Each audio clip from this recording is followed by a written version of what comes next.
They weren't looking to the left or the right to figure out where they stood. In a classroom environment, I know I grew up this way, you're always kind of seeing where you stack.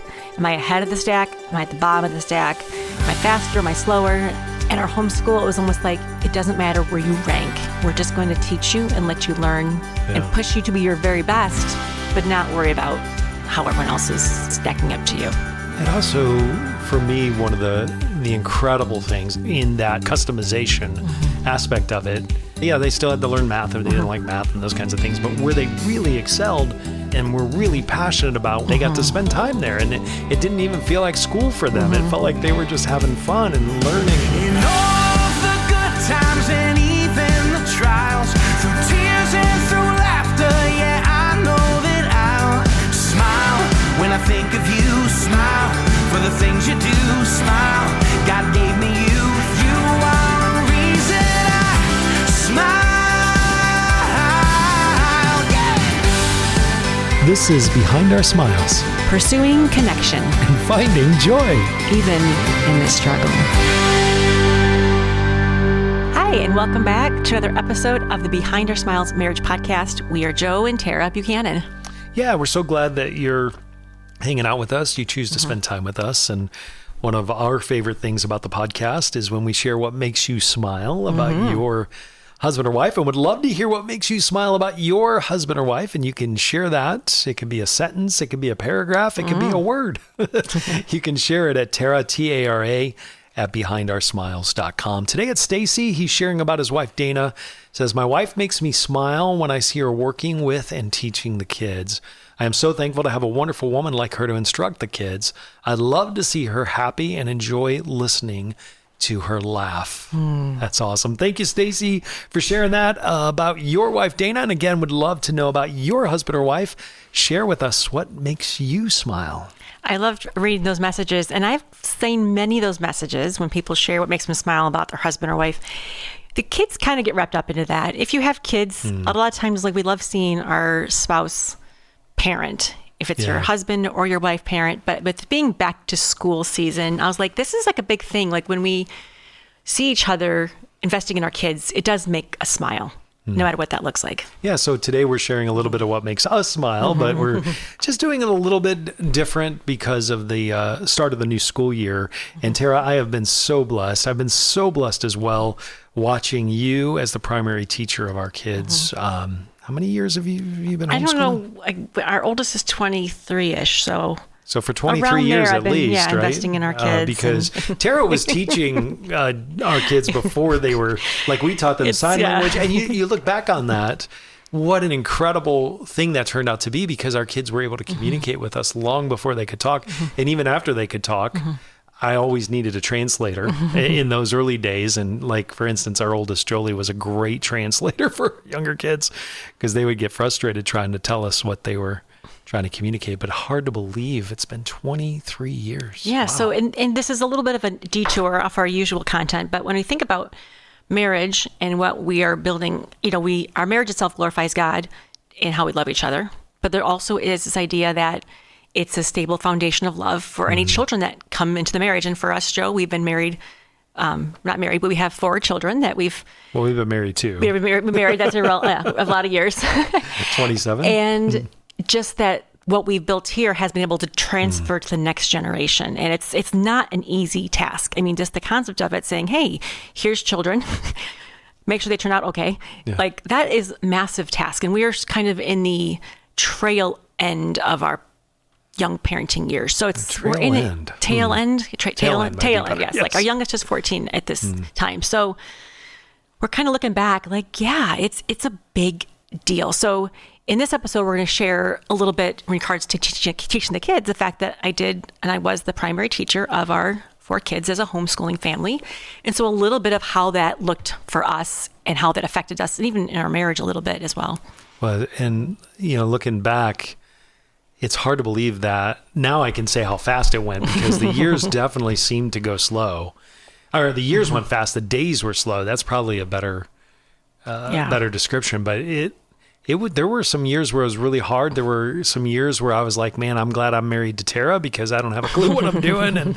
And are the kids going to turn out okay? And I don't know. Do they know what they need to know? And so we asked all of those questions continually. And it really did force us to be on our knees too, to really ask God, because you look at these lives and you realize by the time they're ready to fly, there's a lot that had to be invested in them.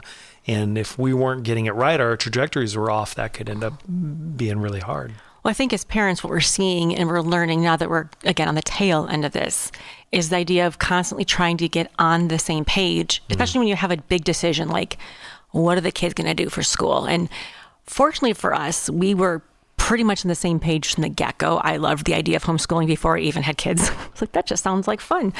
And it was fun in quotation marks. But like we talked about this a couple episodes ago, if I don't agree. And even with the course of any kind of parenting or teaching your kids, there's going to be points of disagreement for sure with your husband and wife, but to constantly say we have to be united on this front was probably my biggest thing to keep in mind as we parent to the kids through each stage, is to say, hey, my husband and I may not agree on this, but we have to sort of keep moving towards each other so that we have a united front for the kids. Right, and hear each other out and to be able to be swayed in opinion where it needed to be swayed. And I think, going back, neither Tara or I were homeschooled. So it is interesting that we were first generation homeschoolers. But when we started to talk about kids, that was one of the very first things that came up. And we were like, yes, that's what we want to do. Now, I don't think I realized quite how much we were biting off in that process. But looking back now and where our kids are today, I wouldn't trade it for anything. It grew us, it grew them. But yes, we had to be to the best of our ability on the same page. The same chapter at least times. And I was a teacher by trade, and I've always loved working with kids regardless. And I had a great education in public schools, but especially as I got older, the moral influence and the environment was like kind of eating away at me. Even though like I was a good academically speaking and I appreciate some of my classes, I was kind of like, okay. So let me just say good academically. Let me describe what that is. That's graduating a year early. Yeah. Fourth, where were you in your class academically? I meant this though, meaning you did very well. I meant I was in a good school district though that had good classes. I say that to contrast this, that any teacher that had me growing up would have said, do not homeschool your kids, right? Do not do it. I was the exact opposite. I think I graduated by a thin margin. I did not do well in school. In fact, had horrific school experience. And so the thought of homeschooling for me was great. Plus, I thought I've always wanted to be the principal. So this is a great opportunity to do that. Yeah. So I think it was partly, again, I have my love for learning and love for school, quote unquote. Like I just like school thingies, but I didn't want the environment and like the moral, spiritual environment of what a classroom can be, depending on, what your options are. So I think when we chose to homeschool, it was primarily from that element of, okay, we want to pass on our values and our faith to our kid, especially when they're at those very, very young, impressionable ages. And you don't realize that until you have kids that age. I'm like, goodness, they repeat what you say. Yes. In fact, sometimes you don't realize, or at least I didn't realize the things I was saying. And even though the years go fast, I think when you start having children, you're like, there's so much you kind of need to teach them. Not just like they need to learn to read or learn how to add, but like there's a lot you need to teach them. And I'm even now with our kids being grown, they're like, wait, but there's more stuff I wanted to teach them before they launch. And so for us, homeschooling was that environment to say, okay, we want to transmit our values, what we believe about God, what we believe about the Bible. And it's going to take some time to effectively transmit that. Is that how you felt about it? Oh yeah, totally. Yeah. I remember doing rough math. It just was an interesting exercise to figure out, okay, we want to have kids. How much time will we have with these kids? And so I did that rough math, just looking at the first 18 years. And I was like, if we don't homeschool, we're not going to have very much time with them. And it's so interesting looking back, because there were so many times where I thought, man, I need to have more time with them somehow. I need to be able to have these kinds of conversations. But when they're homeschooled, those conversations happened sometimes. It was around the dinner table or around you teaching them something or around a certain subject, or we had flexibility in our schedule to be able to do things. And so those things got taught in a way that I didn't even fully understand how well they were being shared and taught until much later. Well, I think that's the heart between what is in Deuteronomy 6, with Moses talking to the Israelites. Again, this idea that, okay, you have to teach your children about God. Like, this is one of those things. But the way it says it, we hang on to these because it's such a good example and a good wording of how it is, these commandments that I give you today are to be in your hearts. Impress them on your children. Like, it has to be transmitted. Talk about them when you sit at home and when you walk along the road and when you lie down and when you get up. Tie them as symbols on your hands and bind them on your foreheads. Write them on the doorframes of your house and your gates. And for me, that verse kind of says this idea of repetition and over and over. And it's a very intentional passing on of knowledge about God. You can't just say it once. You got to keep writing it on your doorframe. You'll forget. Well, and I think, and you could still do this if your kids go to a school, and we would have done our best to accomplish this, obviously, if our kids were in school, and that could have been the way it went.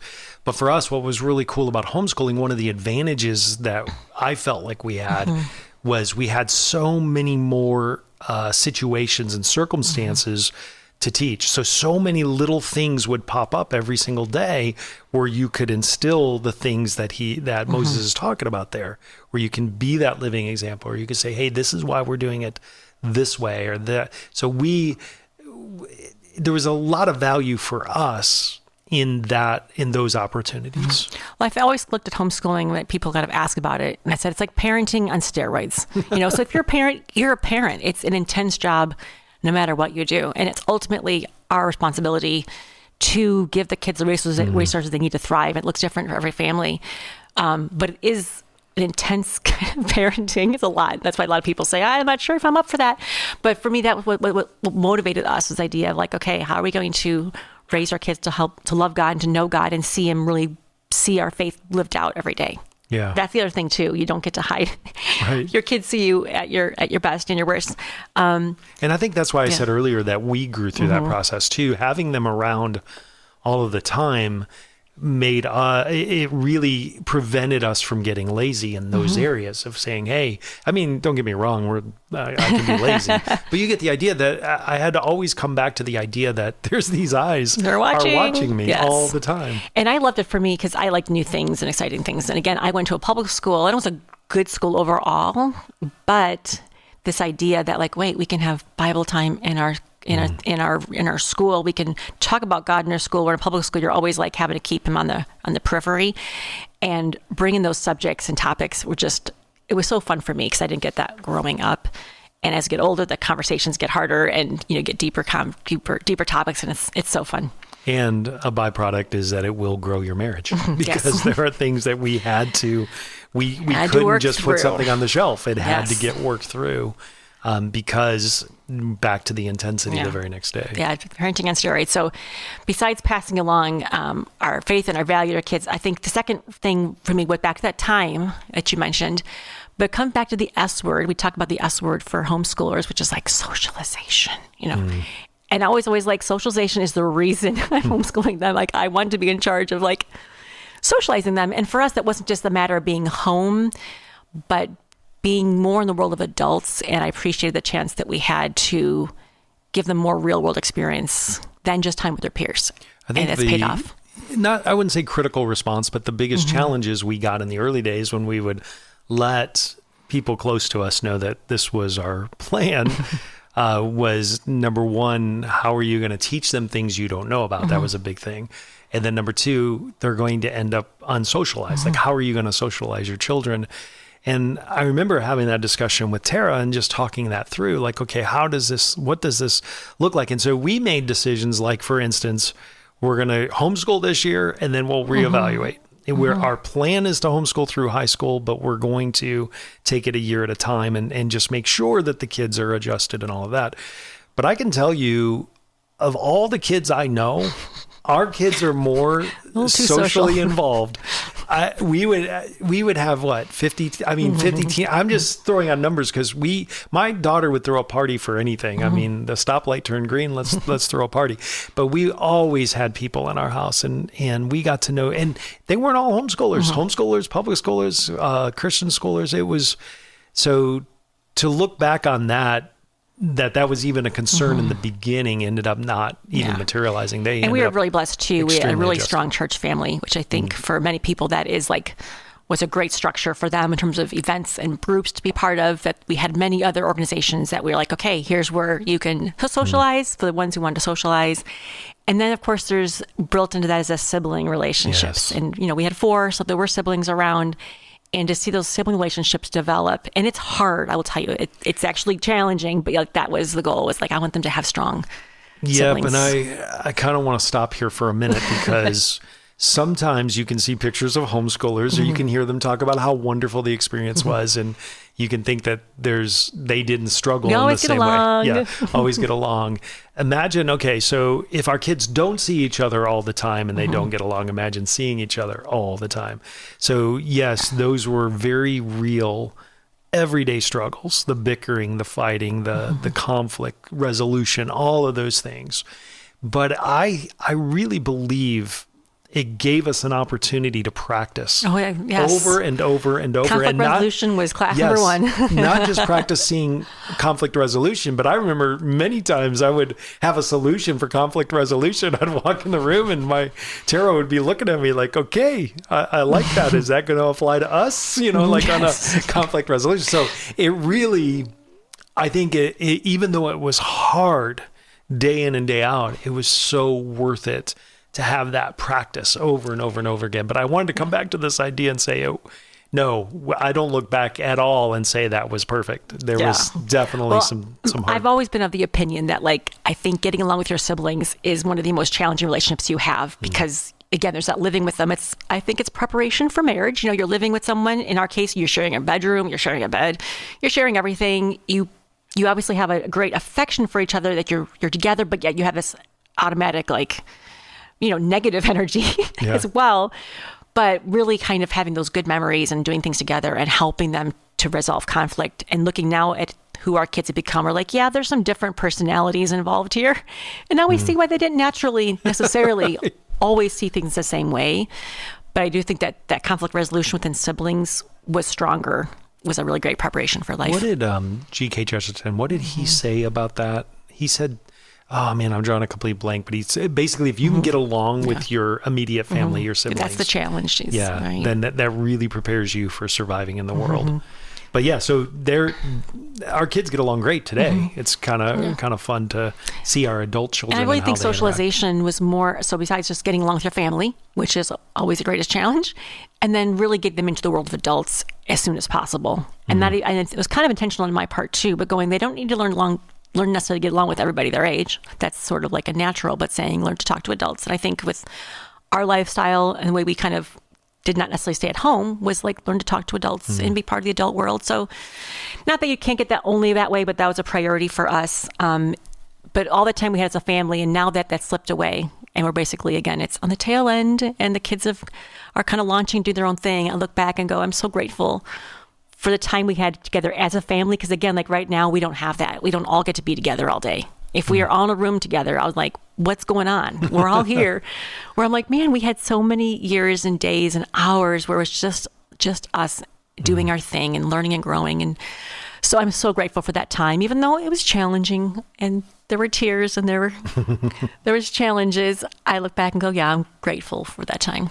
Yeah. And again, it was a built-in force to our knees. It was a built-in where we had to be in prayer and we had to really be trusting God. But I'm really grateful. And I know it doesn't always have to turn out that way, but I'm really grateful for how the job that Tara did. She worked really, really hard day in and day out with the kids. And it's pretty awesome. And there are some amazing learning advantages for us that we saw firsthand. And yes, that was like sometimes it's the first thing that motivates you to homeschool. For me, it was kind of like that third thing was like, okay, what can be the advantages to academically speaking, learning at home?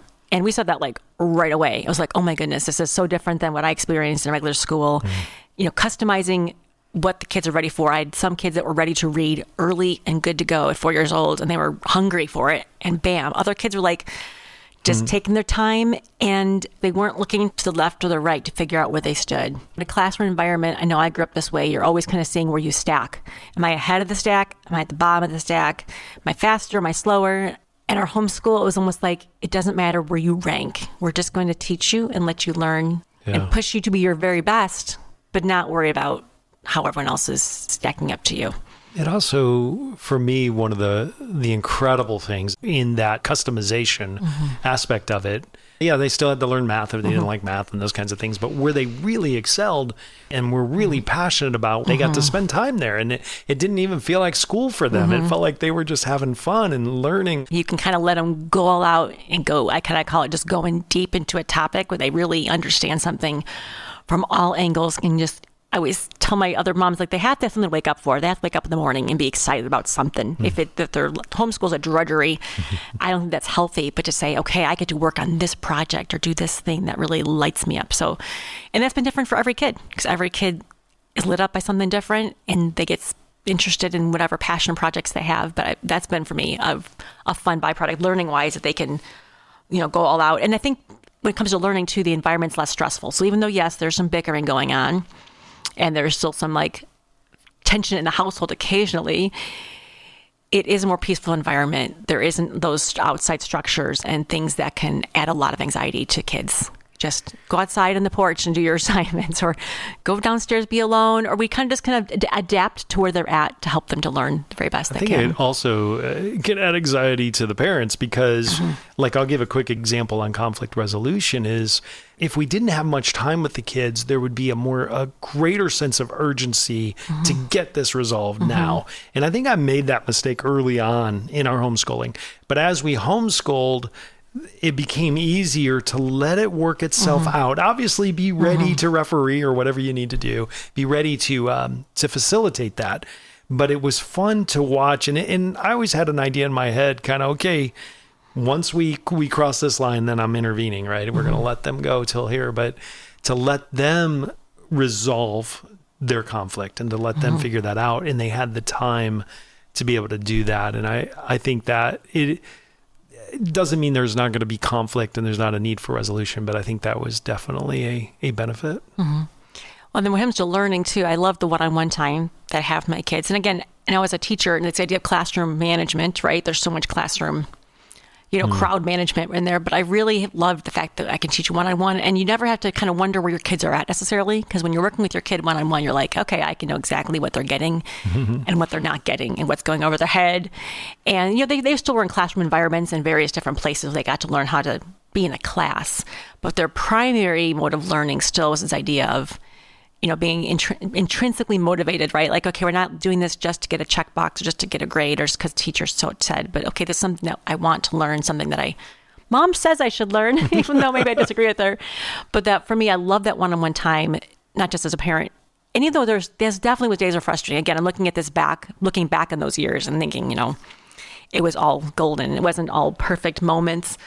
But looking back, still go, those one-on-one moments are special. Even when there's a little bit of tension, like, listen, I know this is hard for you, or I know that you don't want to do this, but work with me here. We're going to finish the sentence. We're going to do it. We can do this. And then when they were able to succeed and figure something out, there's just a beauty in that for me that I really enjoyed being there. There's also, for us, there's an added incredible gift that I don't know that I realized right away, but as we kept going, I did. And that's that I worked from home through the crux of those years. And so, yes, I was off doing my work. I was in a different part of the house, and Tara had to homeschool on the other side of the house to make sure that I could have the quiet. The quiet to get my work done. But it was also very nice because if the kids were in a place where they needed some conflict resolution, yes, the principal or it made my life much easier just knowing there was another adult in the house. So that doesn't always necessarily happen for sure. But it was awesome because, for instance, at lunch, we could take 10 minutes, go outside and throw the ball around or have a conversation. Or so I would come up and join the family for lunch. And there's just, again, it's not everyone gets that and that privilege. And I get that. That was an amazing gift. And I'm really grateful that we were able to have that gift. But homeschooling our kids, we still have one that's on the tail end. Just kind of. But right now it looks like oh. it was definitely the right call. Well, again, it's like what I've shared about homeschooling when I was in the thick of it is like different than what I'm saying almost at the end, because you have, on one hand, I have more perspective. But on the other hand, I'm not in it day to day. But looking back, I remember too that I love the fact that they had time to play a lot. And you think about playing as little kids too, but even when they're 8, 9, and 10, or even teenagers, there's an element of a lot of our kids these days of we get so much in a work mode and accomplish mode and get the things done mode. And the value of play is so high on my list because there's something that the kids learn when they're just, what are we going to do? How are we going to do it? Well, how are we going to do it? Let's go do this. Let's go do that. Hey, I got an idea. And just watching their imaginations soar. Or, hey, I got an idea for a project. And just letting them play, I think, really help develop their minds and their hearts. Now, at their point, again, 3 of them are learning they have to work, They're hard workers. But I'm glad that they had a true childhood that they could just play. Because you grow up and you don't always get to play all day. Don't answer this question, but one of our children are going to be like, which one are you referring to that doesn't know? Because all of our kids are working now, so I guess all of them understand the value of working, and they all work hard. Yeah. But we have to work, yes. Yes. So the 14-year-old doesn't have to work, but he's choosing to work as well or do some work. But so yeah, would that's love a little to bit know. like that's like just a chip. Like a portion of my homeschool brain that's on. Right. Especially as we start a new school year. And maybe you're thinking about homeschooling. You can come to our website at behindarsmiles.com and Tara has some resources Got a few homeschooling things I've thought about. I have more stuff in my brain that pops up once in a while, but you can. We're not experts, but you can email us if you have questions. I know Tara would love. She'd be the one you want to talk to, by the way. But she'd love to answer any of your questions. Tara, Tara, at behindarsmiles.com. Would love to know your thoughts. Maybe you homeschooled your kids, or maybe you chose not to, and just love to know where you are in your journey. And again, you can email us anytime. It's fun. Back to school time. Yeah, thanks again for joining us. We'll see you again next week.